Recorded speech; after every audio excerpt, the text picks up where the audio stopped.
ঠাকুরগাঁও জেলা জামায়াতের আমিরকে ব্যক্তিগত টাকাসহ আটকের ঘটনা আইনশৃঙ্খলা বাহিনীর উদ্দেশ্য প্রণোদিত নাটক বলে মন্তব্য করেছেন দলের সহকারী সেক্রেটারি এহসানুল মাহবুব জুবায়ের। বুধবার রাজধানীর মগবাজারে দলটির কেন্দ্রীয় কার্যালয়ে সংবাদ সম্মেলনে তিনি এ মন্তব্য করেন।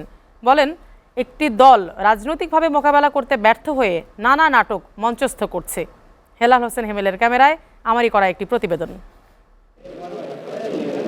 ঠাকুরগাঁও জেলার আমির বেলাল উদ্দিনকে আটকসহ সমসাময়িক নানা বিষয় নিয়ে সংবাদ সম্মেলন করেছে জামাতে ইসলামী। এ সময় দলের মুখপাত্র এহসানুল মাহবুব জুবায়ের বলেন, জেলা আমিরকে আটকের ঘটনা আইনশৃঙ্খলা বাহিনীর সাজানো নাটক। দলের সুনাম ক্ষুণ্ণ করতেই প্রশাসনের একটি অংশ নাটক সাজিয়েছে।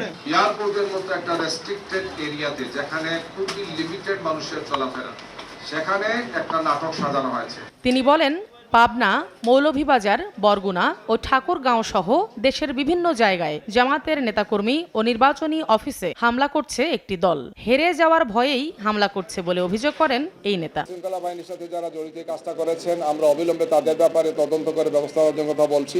নাটক সাজিয়ে কেউ নির্বাচনকে বানচালের ষড়যন্ত্র করলে জনগণকে সাথে নিয়ে মোকাবিলা করবে জামায়াত, হুঁশিয়ারি দেন এহসানুল মাহবুব জুবায়ের। তাদের জন্য জনগণ প্রস্তুত আছে, প্রস্তুত থাকবে। রূপানুর, এসএটিভি, ঢাকা।